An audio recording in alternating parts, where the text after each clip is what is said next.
Hey everyone, welcome back to Brewbound Frontlines, our weekly live stream check-in with beer industry leaders on the challenges they're facing during the COVID-19 pandemic and the ways they're pushing forward. My name is Justin Kindle and I'm the editor of Brewbound.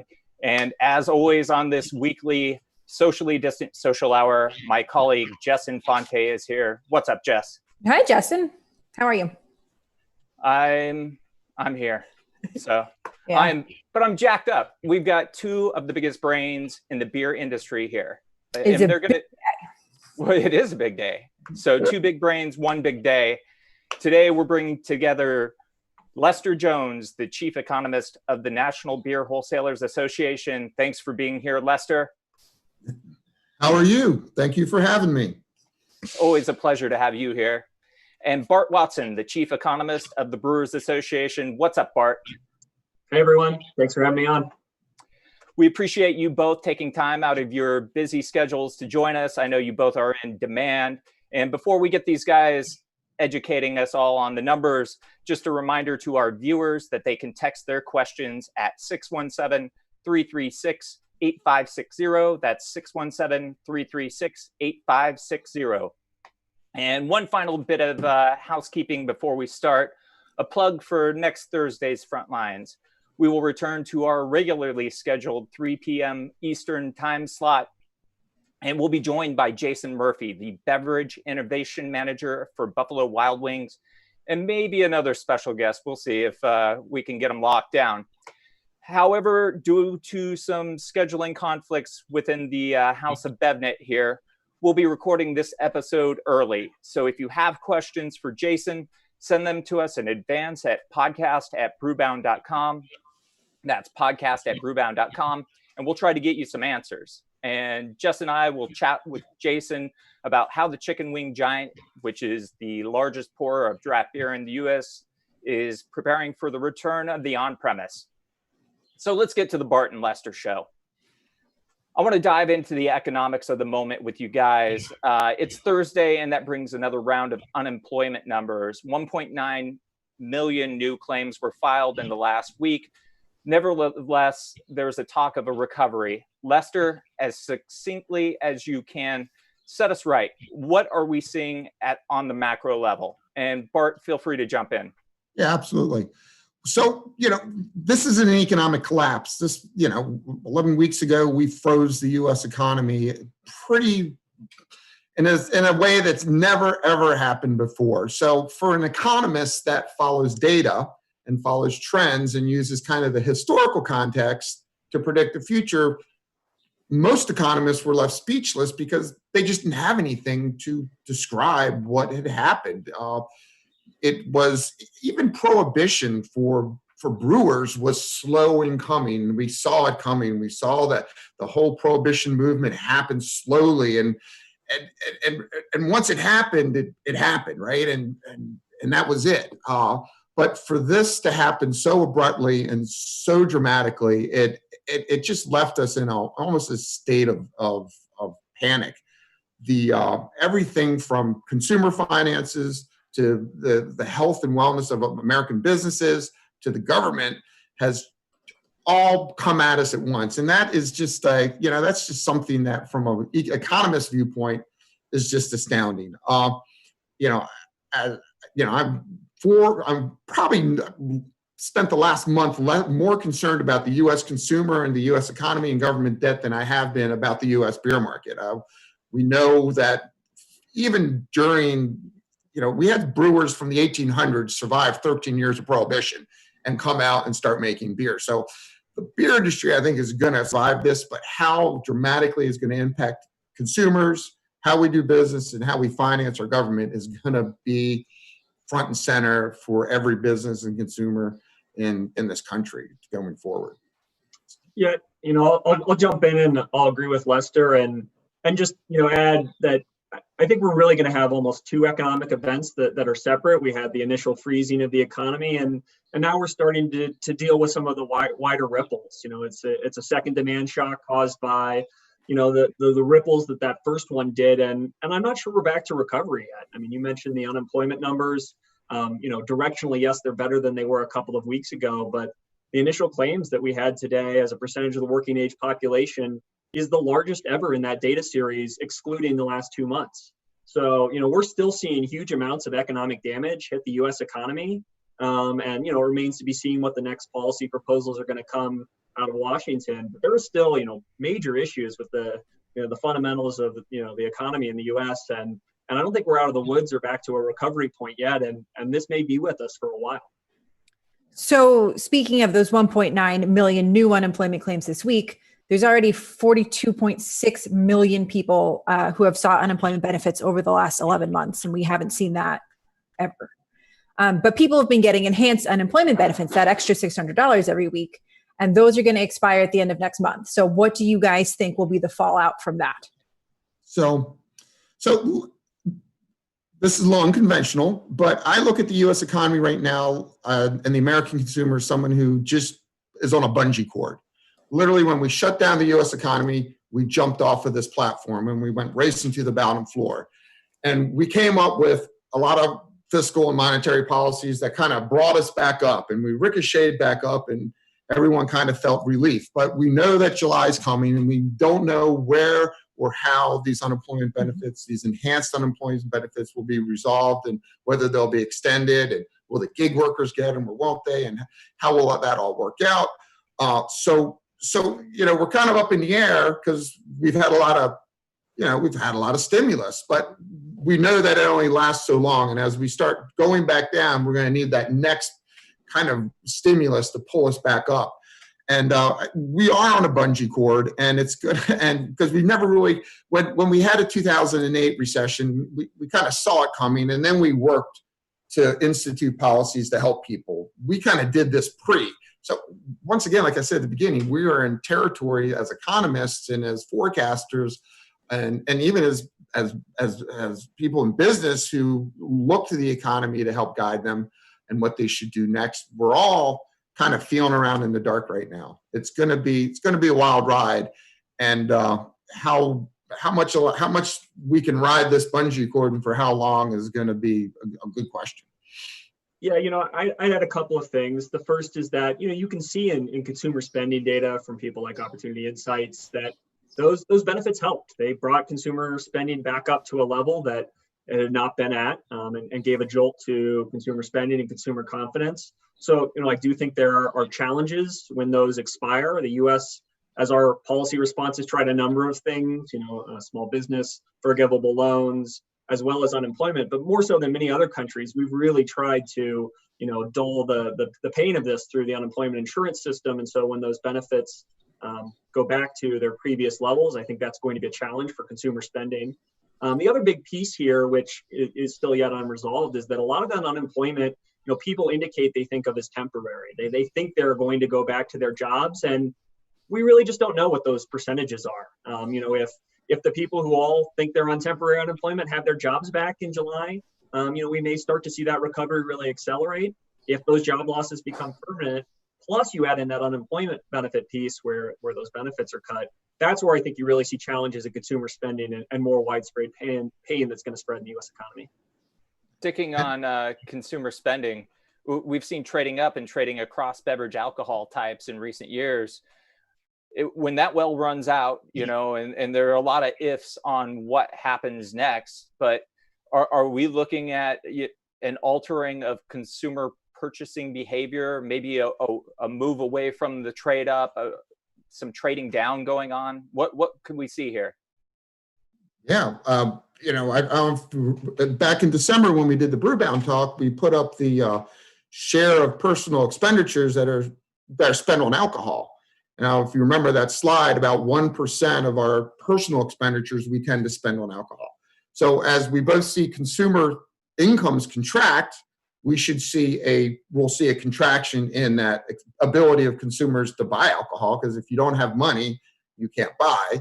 It's an identity. So you will see a contraction in spending, and you will see a contraction in consumer spending.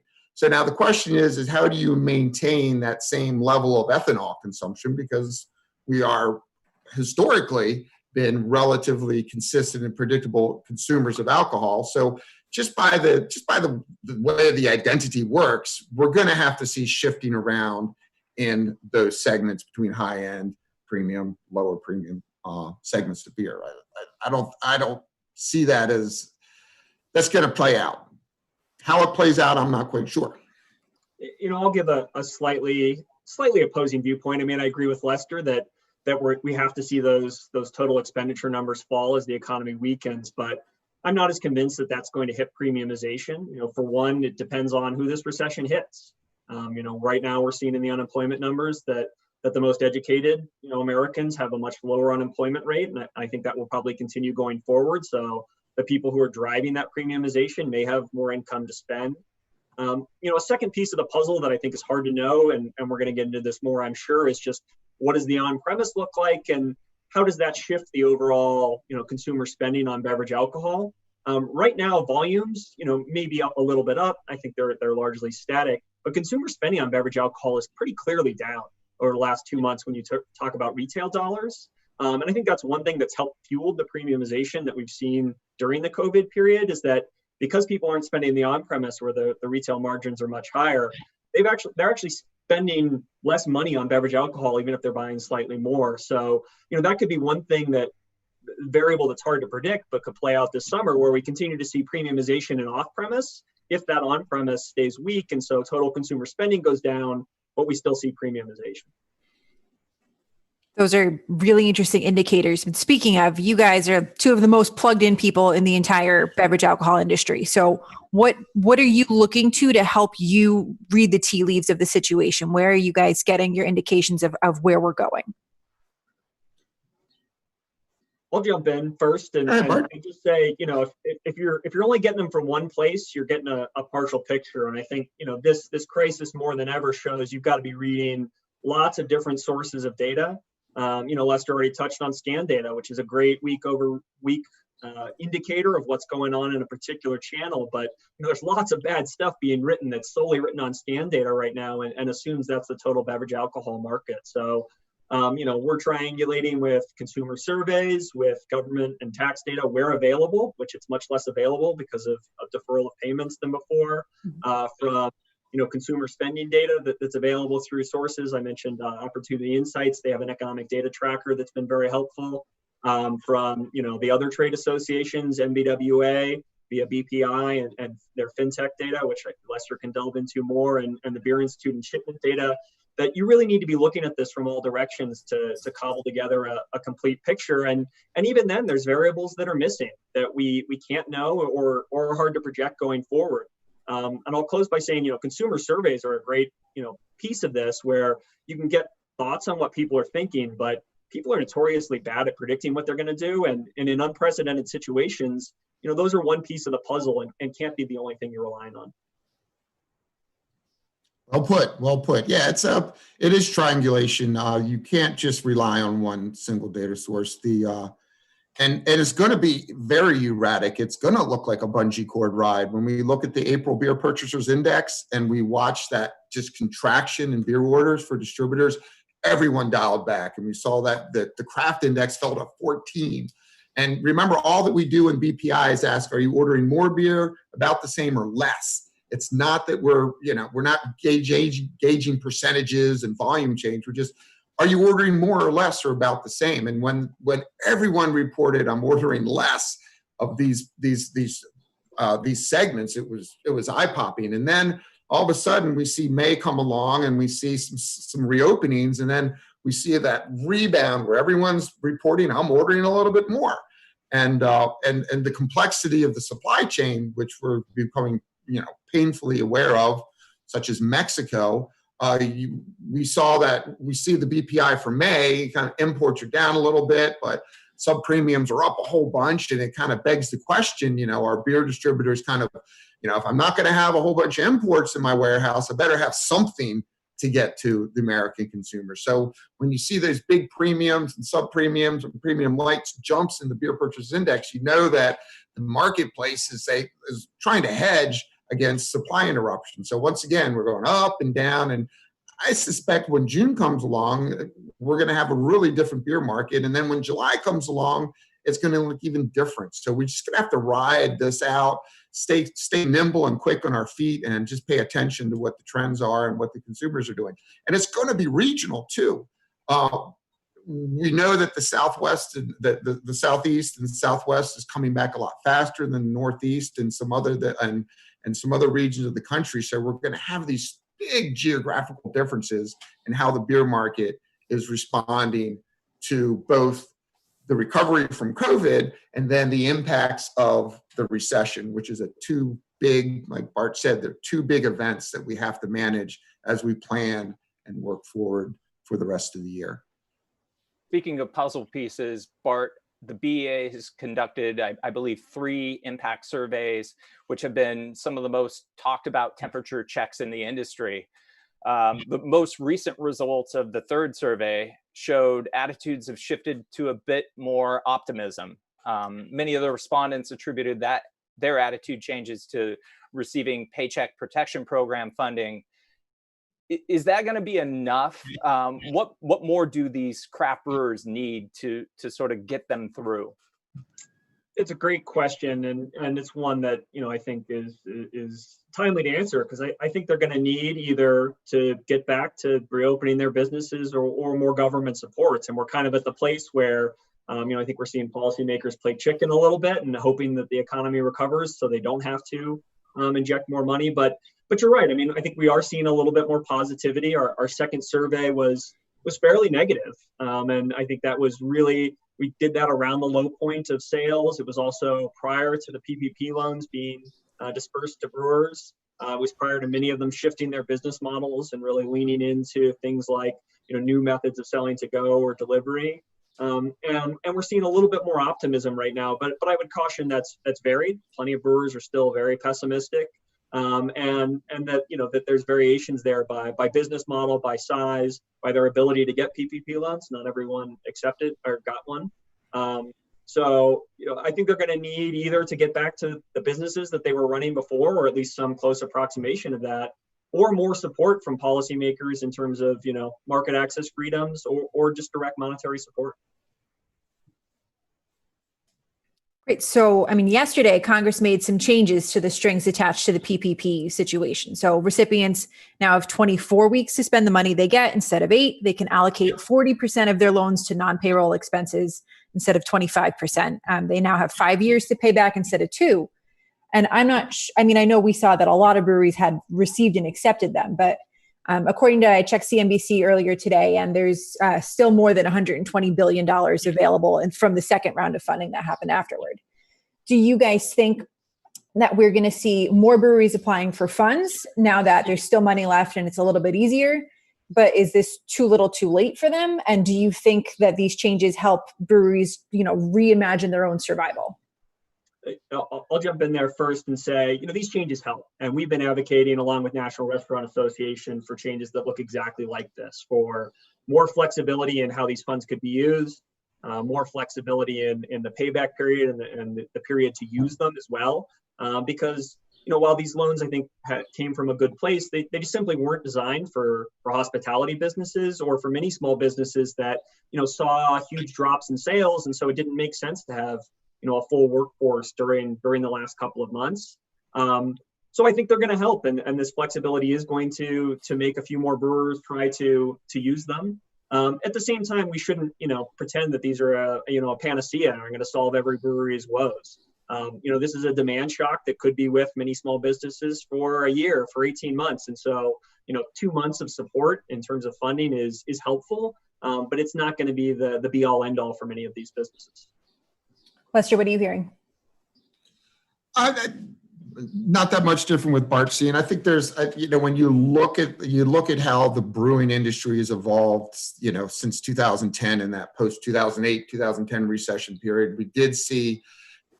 we saw a lot of different business models evolve. We saw people who were more of the, a little bit more of that, the tap room model, where they wanted to be small, they wanted to be local, they had a certain business model that they were pursuing. And then you had some others that were a little bit more lifestyle oriented.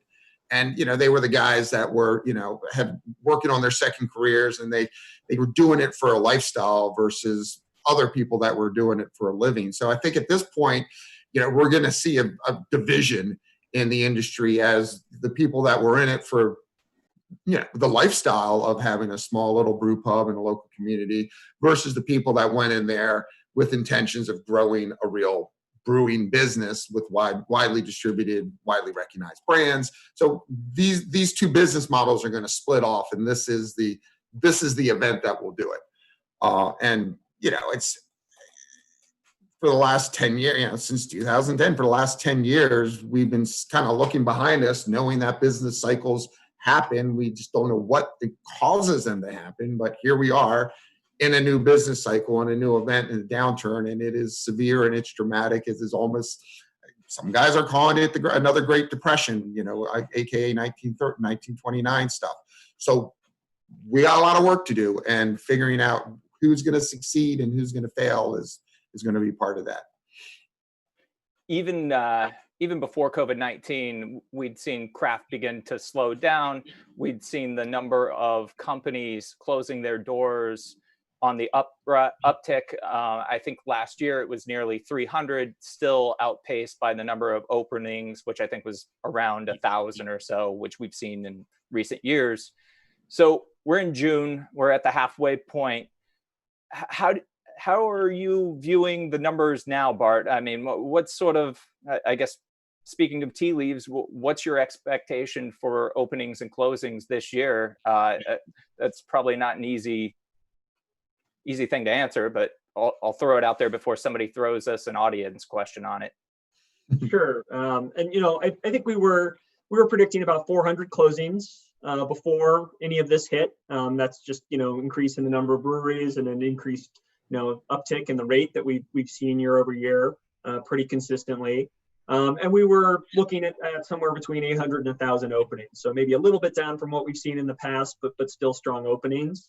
That opening number is probably going to be down a little bit from that projection. How much is hard to know.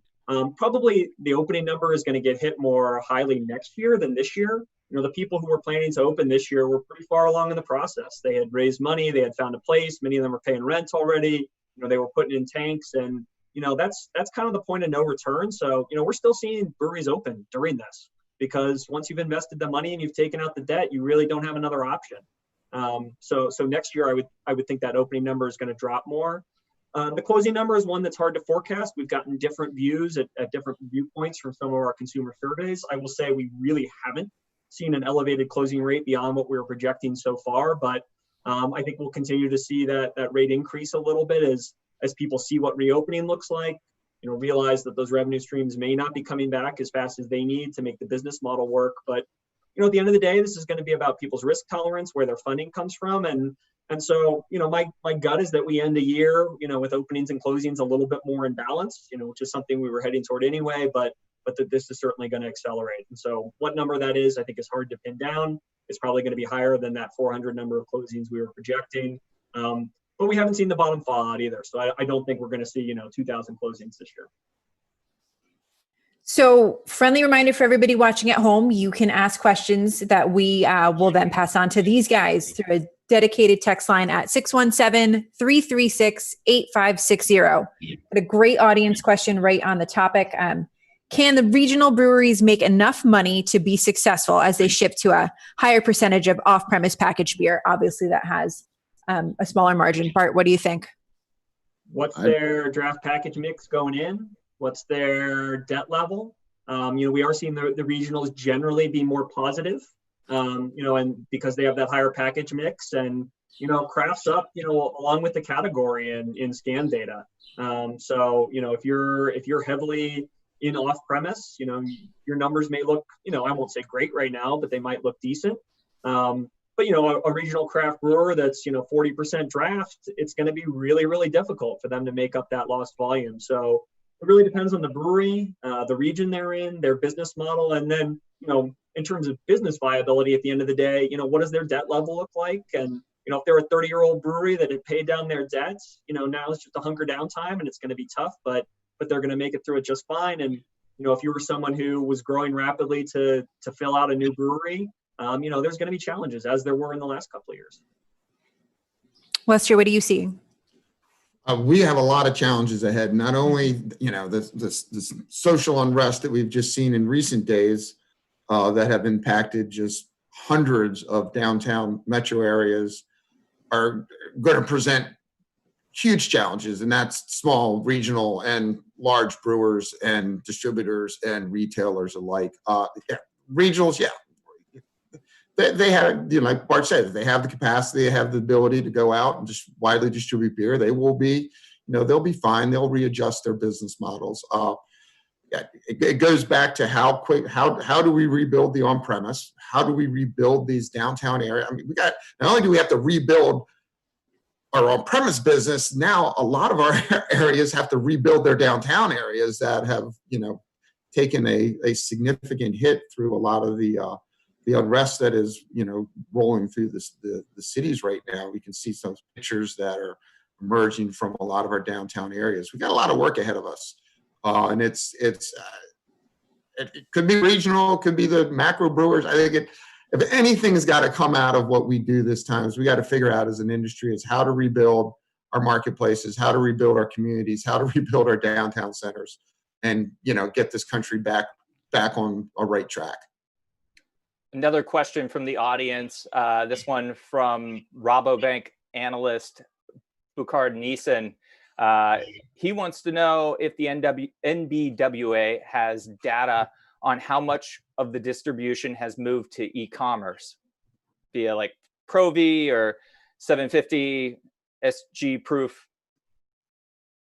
I don't have anything at one hand to describe that. I think it's all, you know, in the last couple of weeks that a lot of people have been doing the best they can to, you know, get beer to the marketplace and get orders. I don't have anything offhand to answer that question right now. But I imagine they're doing what they can to work with retailers, especially now that we see reopenings in on-premise in a lot of these markets. I was looking at some of the data that came through FinTech, and you can see like the on-premise business. You can see a lot of sales to retailers are occurring in on-premise. A lot of cans, a lot of bottles, little bit of kegs, maybe about 15 to 20% of previous year keg volumes.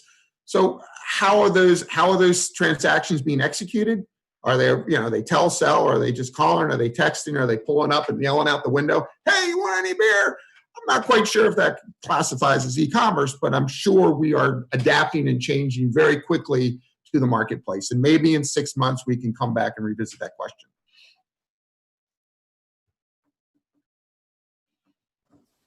So right now we're in the thick of the summer selling season. We just had Memorial Day weekend, huge time for beer. I've talked about this with both of you. What are your expectations? You know, I think we're going to see, you know, what we have been seeing, which is, you know, continued strong sales in the off-premise, and some of the trends that we've seen in the off-premise, you know, will continue. So, you know, share shifts toward, you know, seltzer, you know, a premiumization continuing through the summer in generally. So, you know, craft, imports, premium plus, you know, generally outperforming the category. That'll probably moderate a little bit as the on-premise comes back online. But, you know, in general, we haven't seen beer demand go down. We've just seen it change. So, you know, the on-premise went away, and that volume flowed into the off-premise. And, you know, I think we're going to see that decrease slowly over time. You know, what rate it does varies by category. So, for instance, I think we've seen the volume shift be a little bit less in craft than in some other categories, just because of its huge on-premise presence. But I think we're going to see that through the summer selling season, that in general, there is going to be more, you know, as much beer sold as there ever has been, but it's going to be sold differently. And because of these channels shifts, that's going to pick some winners and losers relative to what we would have seen had we not had this pandemic. Lester, what happens in the medium term? Well, so year to date, I just ran the numbers this morning when the Commerce Department put out the imports. The beer industry in total is down about 1%. And that doesn't account for all the beer we had to pull back. At St. Patrick's Day, we had lots of kegs in on the on-premise. We had lots of events, NCAA basketball events. We had stadiums full of kegs. We haven't really done a good solid accounting of how much draft beer came out of the industry in the first quarter of the year. And while total volumes year to date for 4 months are down about 1%, there's a lot of beer that's going to be unmerchantable. It's going to be unsaleable. We got to flush it. We got to turn it into hand sanitizers and hope that it still smells like hops. I had hand sanitizer that smells like tequila at the grocery store the other day. It burned my hand and it burned my nose. I don't know why we're making hand sanitizers out of tequila. Don't get me started. But we got to pull this beer out. It's 1 out of every 10 beers is draft beer. We lost a lot of that. So the volumes by definition are going to be down. So I'm not sure, once again, I'm not quite sure what the actual accounting is. I just know it's going to take a long time to figure out. When I look at week 21 in the FinTech data, we didn't achieve the same level of beer sales that we have in prior years for that pre-Memorial Day load-in, because we had so much beer already in the system and beer distributors were working overtime to catch up with that week 12 pantry rush. And so we didn't see as much going out the door in week 21. So it's going to be a while. Go ahead, Bart. Yeah, and I might add, since we've been a lot of doom and gloom, that there are some positives on the horizon for the summer. Sports is one good example. We're not going to have fans in the stadiums necessarily, but all the major sports leagues are talking about coming back, and with them a lot of occasions that the Americans often consume beer and marketing for beer that's really been put on hold. I mean, you've seen huge, not just changes in how we sell beer, but how we market beer, and so there are going to be, I think, some pushes at the end of the summer that help. And again, just I would reiterate, we haven't seen huge changes in demand, so we might be able to see some bumps there and see some positive signs toward the end of the summer. One of the things we hit on was scan data, and you both have spoken on this a little bit behind the scenes, but I'm curious about what the realities of that is, what the realities of the scan data is, and how much of that beer that we're seeing moving in there is also maybe going to other countries like Mexico, where we've seen a production closing down, or at least largely slowing down.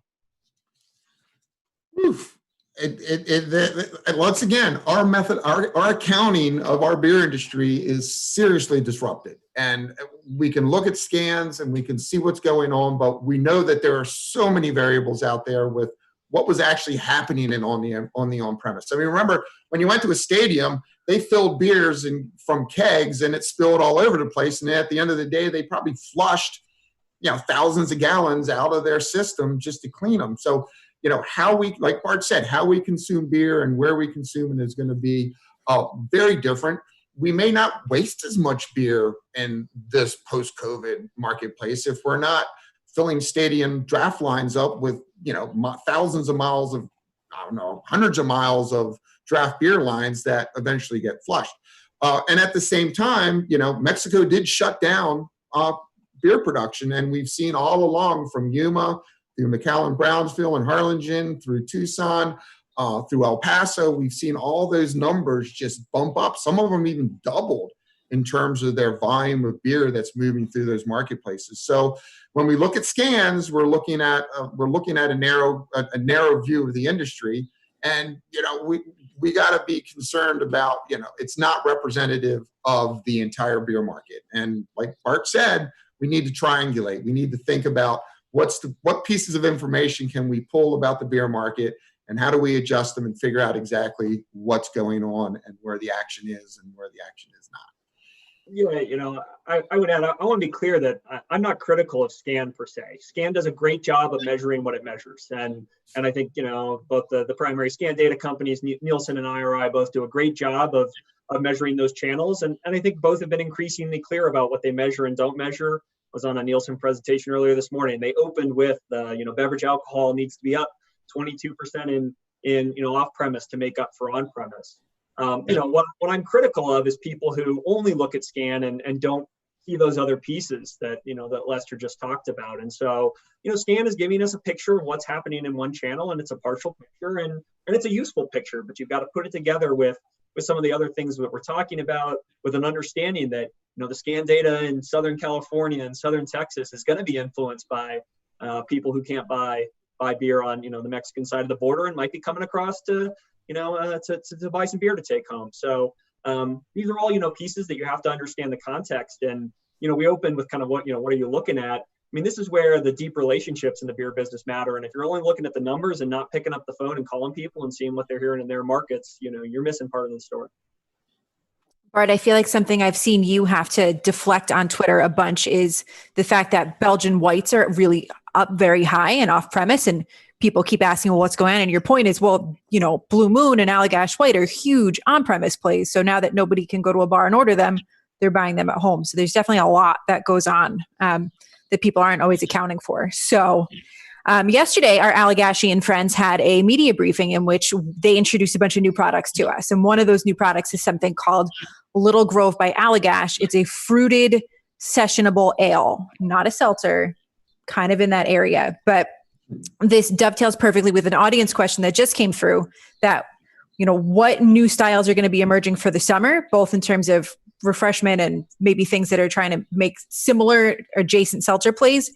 Also got another observation from Brian at the Hop Alliance, and he's telling us that they are now back to their pre-pandemic levels of shipping hops, but brewers are definitely looking for more value hops as opposed to big, sexy, and expensive hops. Sexy hops is not a phrase I ever thought would come out of my mouth, but what do you guys think that is telling us about style? Are we going to see the end of these giant, expensive, high ABV, double dry hop, double IPAs? I mean, is there anything that we can kind of suss out here? Sure. Well, let me jump in first and use my opportunity on the mic to say, Allagash, if you want to do one of those one-time beer drops, Colorado would be a state to consider. In terms of style, I think we're going to see some of the trends that we already were seeing, which within craft, we've really seen a bifurcation. So hoppy still sells, and I think will still sell. This is not the end of double dry hopped IPAs. It may put a dent in them temporarily if people can't sell them directly from the tap room. I mean, those aren't beers that have done quite as well through broader distributed channels. And so if you don't have your tap room open and you can't move the volume that way, that's probably not beer that is going to do quite as well if it goes through distribution and sits and, then has to get sold at retail and you don't have that excitement of coming to the tap room. But I think we're going to see then on the other end, this move toward more sessionable offerings that still have, flavor that we've been seeing with session sours, with blonde ales, with golden ales, with kolsches, as craft brewers trying to broaden their demographic as their demographic ages. So I think we're going to see more of what we were already seeing. And a lot of these trends, were in the works and I think are just going to accelerate going forward. And, the final thing I'll say on the hops too is, you're seeing a lot of brewers try to sell some of those, those sexy hops for cash flow right now. And so there's going to be a lot of turbulence in that hops market too, as those secondary markets kick in and brewers who are sitting on hop contracts that need cash, look to move some hops. Les, do you want to jump in here on anything? Yeah, I'll jump in on just when we watch the on-premise recover this summer, which I'm pretty confident it will. I mean, we're going to figure out how to live outside in the sunshine and not sit in bars and move outside onto the sidewalks. And we see that King Street in Old Town Alexandria, opened up the sidewalks this weekend to people, and people are out and about. And that's kind of what we need. And we'll see a return of a lot of these beverages back into the on-premise trade. I wouldn't say the same way, but they'll work themselves back. And, in terms of seltzer, I mean, seltzer started the year with maybe 1% of their volume in the on-premise. Seltzers was all off-premise, right? It was teeny little bit in bars and restaurants and such. It was mostly an off-premise trade. So when the on-premise shut down, they just left all those guys that had a lot of beer in the on-premise behind. So we got to have to work through a lot of this to see exactly how seltzers actually play out as we see a resurgence in restaurant and bars and other on-premise establishments as we move forward. It's like I said, this is going to be a bungee cord ride, and we're going to be going down, and we're going to be scared. But then things are going to pull us back up. And I think as the summer progresses, as we move into the 4th of July selling season, we'll see a lot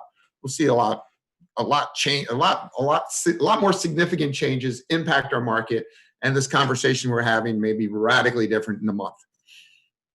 While we're talking about hard seltzers, real quick, last week they captured and accounted for about 10% of beer category dollar sales. Where are we going to see the ceiling with this?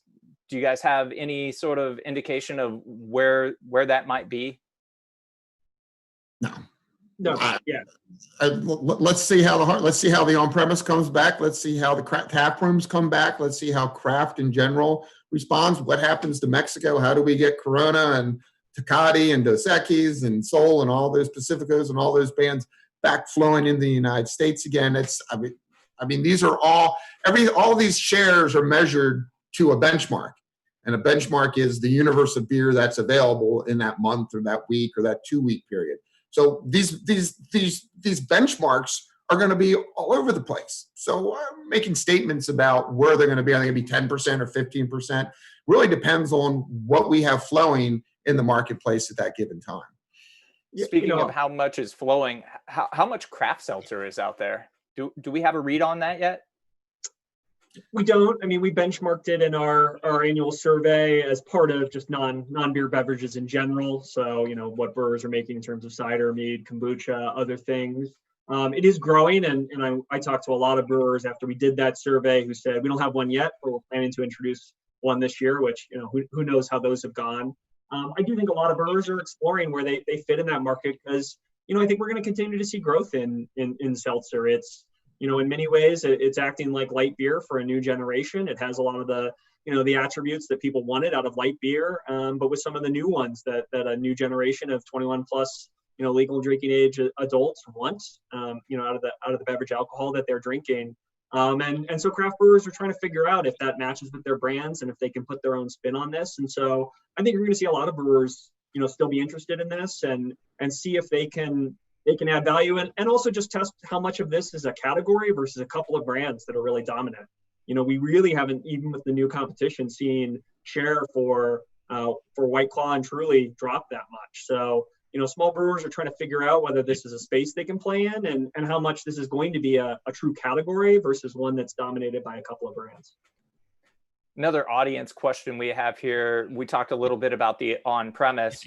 When the on-premise does open up to a meaningful extent, there will likely be fewer tap lines, greatly increasing competition. Big beer has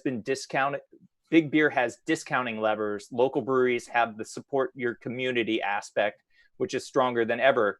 Who has the advantage when bars reopen to get the tap lines, and which segment do you see distributors pushing more? A good question. Lester, you want to start? That's going to be we're a consumer driven industry. I mean, people demand what they want, and they'll go into their bars. And we were in Austin, and when the bars opened up, and we saw a lot of the familiar brands out there, and what we asked for, we actually found. So I think it'll be a mix of who decides to come out and participate in the on-premise trades this summer. I think some people will choose not to. Others will choose to engage in the on-premise, and whoever those people are will be what brands are presented in the marketplace. Let the consumer decide on that one. I generally would agree that I think we're going to see things go back to where they were. I mean, bars and restaurants were picking their brand mix based on what they thought was best for their business and for the consumers coming in the door. With the caveat that there's a lot of pressure on-premise operators to get back to profitability. So, I do think, you may see this is account to account, that different bar owners, pick differently based on their financial standing. But in general, I agree with Lester. I mean, this is a consumer driven business. And if you're only picking your beers based on the cheapest kegs, and those aren't the ones your consumers want to drink, and the bar down the street is giving them the stuff they want to drink, you're not going to welcome a lot of people back into your establishment. So there's going to be variation there. I'm sure, price is a lever that brewers can play. But, it only goes so far if that's not what the consumer wants to drink. I think this is a great story. We should carry it on, because now that we're so I'm a board member on the Responsible Hospitality Institute. This is an organization that promotes the nighttime economy. It promotes nightlife. It promotes the cooperation amongst public safety and bars and music venues and local residents so that you can have a vibrant nighttime economy. So here we are, and around the country, we're trying to get people outside to, do patio dining. I went to lunch and they had a table set out on the median strip, for crying out loud, so they could get the required distance from people. So what we're looking at is just this outpouring of people out into the streets. So all of a sudden, the tap handles aren't so important. The bar we visited in Austin wasn't letting anyone in. They take your phone, QCR code it, their tap list popped up. He said, "Oh, I'll have this." The guy went inside. He had a mask on and gloves. He filled up your pint. He gave it to you, and you went outside and drank it on the curb. So all of a sudden, the tap handle wasn't that important. It was how you interacted with the establishment. So it goes back to, how are consumers going to re-engage with the on-premise moving forward? How are the brewers and the local regionals and the local craft guys, how are they going to market and sell themselves in the new world? This is all unprecedented, all new territory. It's going to be a ton of fun to see how we recreate a beer market in this post-COVID environment. I know I personally would love to see the elimination of some open container laws so we can just kind of roam around with beers. That might say more about me than anything else, though. We do have about 15 minutes left. If you want to get an audience question in, text it to 617-336-8560. Great question coming in from somebody with a New Jersey phone number. Have you guys taken into account at all the second wave of COVID that's expected? Because it seems like we might only have a few normal months in 2020. Short answer is no, because I don't know how you do that and what that looks like. But that's a distinct possibility. When I'm trying to model out, the industry, I'm well aware that you go more than 2 or 3 months out, and there are far more uncertainties and variables than anybody, could forecast. And so, we're going to need to, as an industry, adapt on the fly as we start to see what happens. I certainly think that's a piece of the puzzle. When I've been giving talks about this, I've been talking about kind of, 4 interconnected pieces, which are public health, government policy, the economy, and then just consumer psychology and behavior. And that public health piece always has the possibility of looming larger in the future if we do get a bigger second wave in the fall, as some people predict. But, it's hard to know how we build this in. And then it's also hard to know how policymakers react to that a second time. Are they willing to move to full lockdown like we did before, or are they going to try to adopt new strategies? So, I know a lot about forecasting. I know a lot less about epidemiological models. And so, I'll just say what I'm planning on doing is building models that can rapidly update if we start to see things changing on the ground. Like we said in the beginning, economists rely on historical trends and the data that we have, and we are without any kind of reference point to that. 1918 was 1918. There was a lot going on back then, and that was 100 years ago, and we didn't have World War I, and we didn't have men and ships floating around in the ocean and bringing diseases back and forth. So it's a different world, and the models from back then are.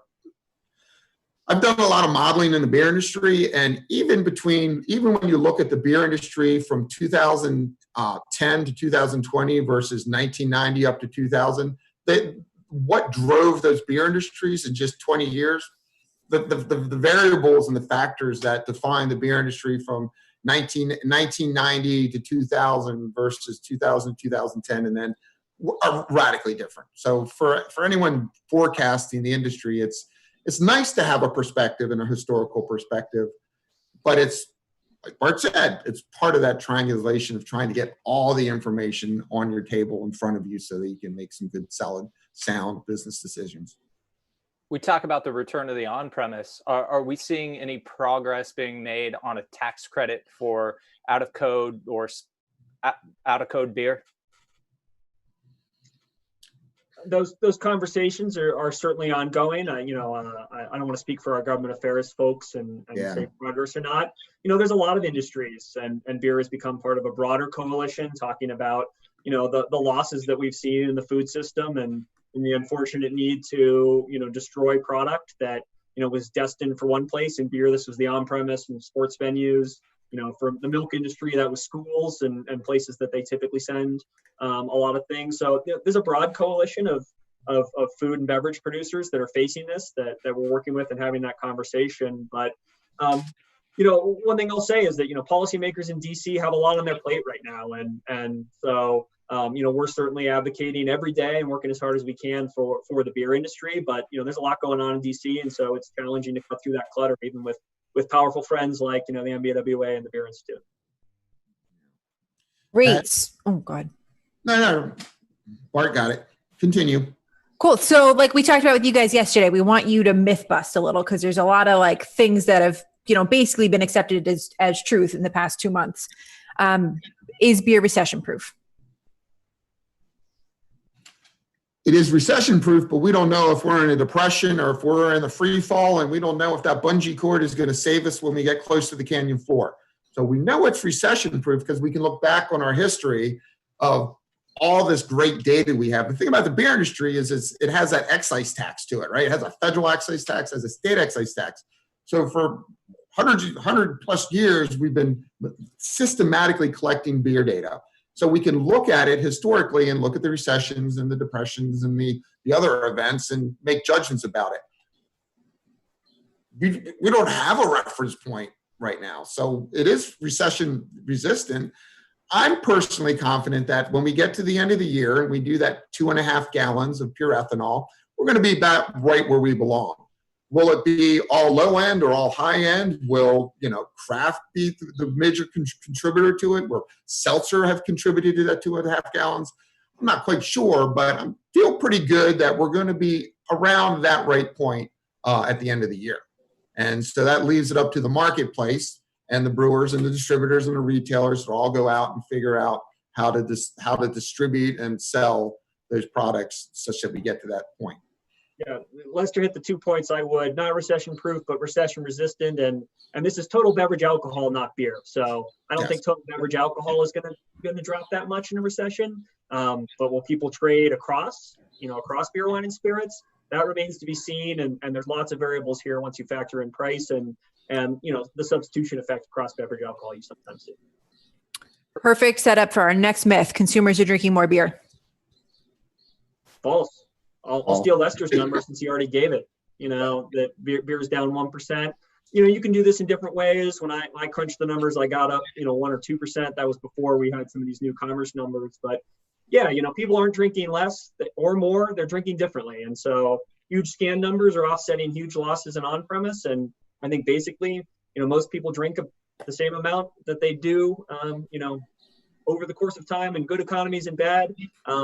And you see some net effects that balance out, but generally we're drinking about as much as we did before. Yeah. Consumers are drinking lighter offerings. Lester, you want that one? Say that again. Consumers are drinking lighter offerings.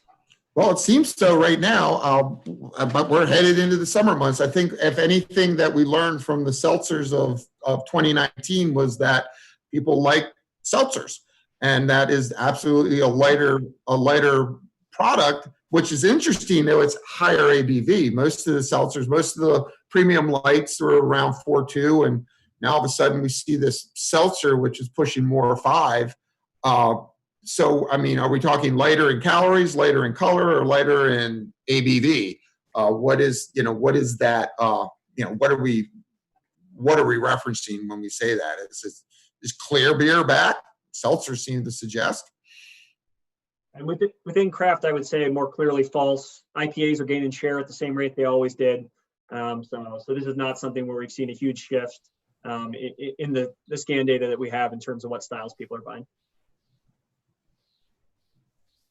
The pandemic has been good for aging craft brands.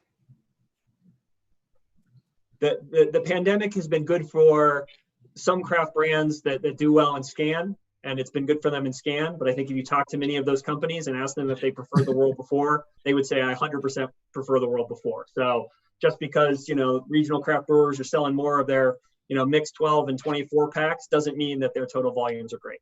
Yeah, agree. We're at the 5 minutes to go mark here. If you have questions for us, text us 617-336-8560, 617-336-8560.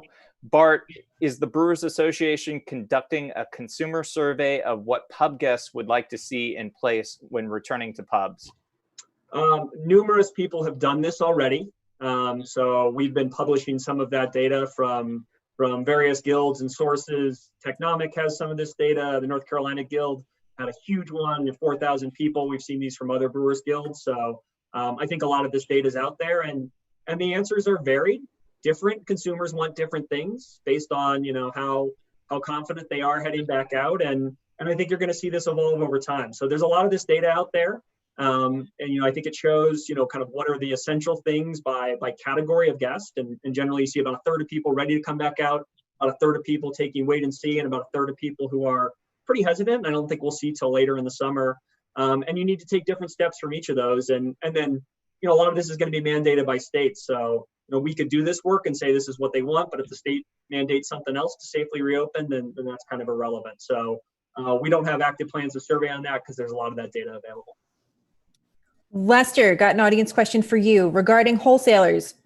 What do you think all of this does for the trends of consolidation for the next year and into next year? Everyone seems to be hitting pause, or maybe there will be more consolidation velocity. I know we've seen a lot of activity from Reyes about one acquisition a month. So what do you think the next year, 2 years looks like?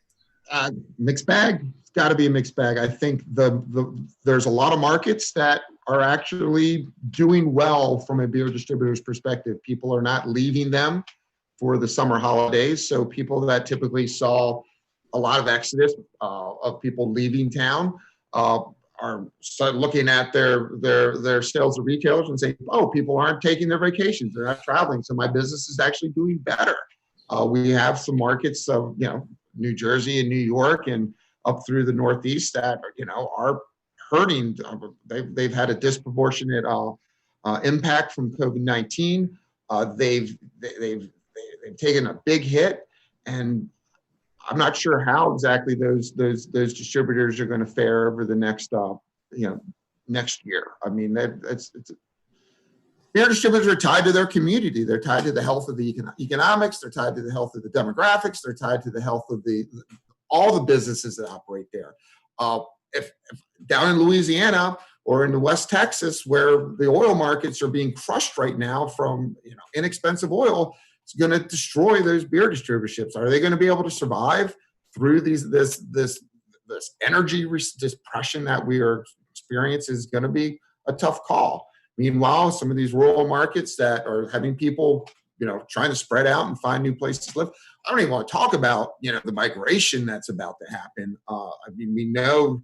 Even the New York Times showed just how many people just fled New York City in February and March, trying to get away. And where did they all go? They went to other places, and that's where beer demand grew, because they were trying to get away from those urban centers. So our beer market is going to be an incredible state of flux, and how beer distributors survive and who's successful and who's not is going to be very much tied to the local beer market that they operate in. We're getting a couple of questions in about contract brewing. Have we seen an increase in the number of breweries with open capacity offering contract brewing to smaller breweries? Also, someone wants to know, two separate people, what's the expectation for existing contract brewers? Are these businesses built to persevere? It's hard to paint with that broad a brush. So, it depends on the business, but I think by and large they are, and have an opportunity to grow. I don't think we've seen huge shifts in the short term, just because, you may want to suddenly brew a lot of cans and, sell them, but that doesn't mean you have a place to sell them. Shelf sets were already set. And so we've definitely seen rise in mobile canning for small brewers with, brewers who were previously draft only, canning off beer that they had in bright tanks and then, selling it through local channels they could, liquor stores. But I don't think we've seen a huge rush to contract yet, because of just A, uncertainty, and B, that, it takes time. You gotta get those shelf placements before you can, brew the beer to put there. And that may be the next wave that we see brewers start to subtly shift their business model, to focus more on package, but that's going to play out over months, and it's not something we're necessarily seeing right away. Great. Last question for both of you, two-parter before we get out of here. What is making you bearish on the industry and bullish? Lester, why don't you start? Bearish. Income, personal income. I mean, some of the GDP forecasts I see for the third quarter, 20% down. I mean, that means that we're going to lose a lot of income. And that just leaves me wide-eyed staring at the ceiling late at night, just trying to figure out I've always said this: no dinero, no cerveza. And this is, we lived that in 2008 and 2010, where we didn't see the consumer income come back and we saw the premium lights take a hit. What I'm bullish about is just the ability of the U.S. beer market and the three-tier system, where brewers, distributors, and retailers, do the best to bring back the on-premise industry, which is just, we're losing billions and billions of dollars a year. The people that are unemployed are hospitality workers disproportionately. So, I think that this industry can do its best and really work hard to get those people back working again. We would have done a great thing for the American economy. Lester covered the macro pretty well, so I'll focus on craft. And I'm bearish because on-premise, I think, is going to take a while to get back, and small brewers really rely on that. You see this from just the restaurant trend data. You see this from consumer surveys that, we're not going to get back to a quote unquote normal on-premise for a while. And that's going to pose lots of challenges for craft brewers who built their business models, heavily on draft.